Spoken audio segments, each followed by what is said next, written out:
ഇന്ന് നമ്മൾ കസ്റ്റമേഴ്സിന് റിവ്യൂ വീഡിയോസ് എടുക്കാൻ വേണ്ടിയിട്ട് 5 വർഷങ്ങൾക്ക് മുമ്പുള്ള അങ്കമാലി മൂക്കന്നൂരുള്ള ഒരു സൈറ്റിലാണുള്ളത്. ജോസഫ് സാറിൻ്റെ വീട്ടിൽ. ജോസഫ് സാറ് നമുക്ക് വർക്ക് തരുന്ന ഒരു സിനാരിയോ എന്ന് പറഞ്ഞാൽ ഒരുപാട് ആളുകളുമായിട്ട് അന്വേഷിച്ച് നമുക്കതിന് മുമ്പ് ചെയ്ത വർക്കുകളൊക്കെ നോക്കിയിട്ടാണ് തന്നത്. ഡാം ഷുവറിൻ്റെ കസ്റ്റമർ റിലേഷൻഷിപ്പിൽ എത്രത്തോളം ഇമ്പോർട്ടൻസ് കൊടുക്കുന്നു എന്നുള്ളത് നമുക്ക് ജോസഫ് സാറിൻ്റെ വാക്കുകളിൽ നിന്ന് കേൾക്കാം. കാരണം റെഗുലറായിട്ട് ഞങ്ങളുടെ ടീം, ഡാം ഷുവറിൻ്റെ ടീം കമ്മ്യൂണിക്കേറ്റ് ചെയ്തുകൊണ്ടിരിക്കുകയാണ് എന്തെങ്കിലും ഇഷ്യൂസ് ഉണ്ടോ കാര്യങ്ങൾ. പ്രത്യേകിച്ച് 5 വർഷങ്ങൾക്ക് മുമ്പ് ചെയ്ത വർക്കായതുകൊണ്ട് തന്നെ വളരെ ഇമ്പോർട്ടൻ്റ് ആണെന്ന് ഞങ്ങൾക്കും അറിയാം. സോ നേരിട്ട് നമുക്ക് കേൾക്കാം. ജോസഫ് സാറേ, സത്യം പറഞ്ഞാൽ ഒരു 4-5 വർഷം മുമ്പ്, എക്സാക്ട്ലി 4-4.5 വർഷം, ആ സമയത്ത് എൻ്റെ ഒരു ഓർമ്മ ശരിയാണെങ്കിൽ ജോസഫ് സാറ് വർക്ക് തരുന്നതിന് മുമ്പ് നമ്മൾ ഒരുപാട് തവണ വിളിച്ചിട്ടുണ്ട്. അത് വിളിച്ചത് ഒന്ന്, എനിക്കിതിന് മുമ്പ് ചെയ്ത വർക്കുകൾ കാണണം, അല്ല ഞാൻ വിളിച്ച് ചോദിച്ചിട്ടേ വർക്ക് തരുള്ളൂ. കാരണം ഓൺലൈനിൽ ഒരു പരസ്യം കണ്ട് മാത്രം വർക്ക് ഞാൻ തരില്ല എന്ന് പറഞ്ഞിരുന്നു. ഇവിടെ മൂക്കന്നൂർ പോലെയുള്ള ഒരു സ്ഥലത്തുനിന്ന് നമുക്കും ആദ്യത്തെ വർക്കാണെന്ന്. എന്താണ് സാറിന് നമ്മളെ കുറിച്ച് വർക്കിലേക്ക് എത്താനുള്ളൊരു ഉറപ്പ് കിട്ടിയത്? അങ്ങനെ ആ ഉറപ്പ് നിങ്ങളായിട്ടുള്ള സംസാരത്തിൽ കൂടുതൽ ഞാൻ കാലടിയിൽ നിങ്ങൾ ചെയ്ത ആ വർക്ക് കാണാൻ കോണ്ടാക്ട് തന്നിരുന്നത്. അപ്പൊ അവിടെ സിബി സാറ് കാലടി നമ്മള് പിന്നെ നേരിട്ട് അവിടെ പോയിരുന്നു. 7-8 വർഷത്തോളായി, 7.5 വർഷം 8 വർഷത്തോളായി.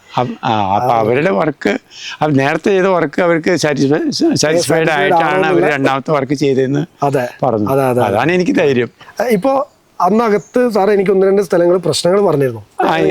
എനിക്ക് നമ്മുടെ ഹോളിൽ ഒരു ചെറിയ ബുദ്ധിമുട്ടാണ് എനിക്ക് ഉണ്ടായത്. ഈർപ്പം പിടിക്കുന്നത് അടിയിൽ, വർഷക്കാലത്ത് അടിയിൽ ഒരു ക്ലേ പോലെ നനവ് പിടിച്ചിട്ട് നാശാവുന്ന. അപ്പൊ പിന്നെ നിങ്ങൾ ചെയ്യുമ്പോൾ അതിങ്ങനെ ഒരു മൊത്തമായിട്ട് ചെയ്യാൻ പറ്റുള്ളൂ എന്ന് പറഞ്ഞു. സ്ലാബ് മൊത്തം അങ്ങനെ ചെയ്തു. അതാണ് അതിന്റെ ഒരു ബേസിക് രീതി. അതായത് നമുക്ക് ആ സ്ലാബ് കംപ്ലീറ്റ്ലി പ്രൊട്ടക്ട് ചെയ്തിട്ടാണ് നമ്മൾ ചെയ്യുന്നത്. അതുകൊണ്ടാണ് സത്യം പറഞ്ഞാൽ നമുക്ക് പിന്നീട് ഒരു ടെൻഷൻ ഇല്ലാണ്ടായത്. പിന്നെ വേറെ പ്രോബ്ലം ഉണ്ടായിട്ടില്ല. ഹാപ്പിയാണ്. എനിക്ക് തോന്നുന്നു സണ്ണിൻലോ അല്ലെ, ആള് ഈ ഫീൽഡിൽ തന്നെ എക്സ്പെർട്ട് ആണ്. നമ്മളോട് കൺസൾട്ട് ചെയ്തൊക്കെ ചെയ്ത് എന്റെ ചാറ്റിലേക്ക് ഇപ്പോഴും കാണാം. പോളിമർ എഞ്ചിനീയർ ആണ്. ആളുടെ ഒരു റിപ്പോർട്ട് എന്താണ്? വന്ന് കണ്ടിരുന്നോ? പിന്നെ എന്തായാലും വന്ന് നോക്കിയിട്ടുണ്ടാവും. പുള്ളിയെ കണ്ടിട്ട് എന്തെങ്കിലും കണ്ടു. പുള്ളിയുടെ ജ്യേഷ്ഠന്റെ വീട്ടിൽ കോട്ടയത്ത് ചെയ്തു.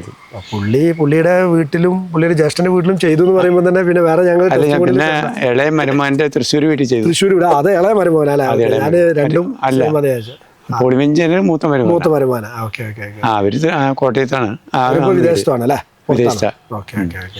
അവരെ ചേട്ടന്റെ വീട് ആണ് ചെയ്തത്. അപ്പൊ അതൊക്കെ തൃശ്ശൂരൊക്കെ ചെയ്തിട്ട് ഇപ്പൊ 1 വർഷം കഴിഞ്ഞേ. സത്യം പറഞ്ഞാൽ ജോസഫ് സാറിൻ്റെ കൂടുതൽ ഇനി നമുക്കൊന്നും പറയേണ്ട ആവശ്യമില്ലാന്ന് തോന്നുന്നുണ്ട്. കാരണം ഓൾറെഡി സാറിൻ്റെ മക്കളുടെ വീട്ടിൽ അവരുടെ ബന്ധങ്ങളിൽ ഒക്കെ നമ്മൾ ചെയ്തു എന്നുള്ളത് തന്നെ ഏറ്റവും വലിയ നമ്മളിപ്പോ 25 കൊല്ലത്തെ വാറണ്ടിയാണ് തന്നെയാണ്. അപ്പൊ എന്തായാലും ബന്ധപ്പെട്ടുകൊണ്ടേ ഇരിക്കണമല്ലോ അല്ലെ? എന്തായാലും വളരെ സന്തോഷം നമുക്ക് ഈ ഒരു സമയം തന്നതിന്. Dam Shore, the complete waterproofing solution.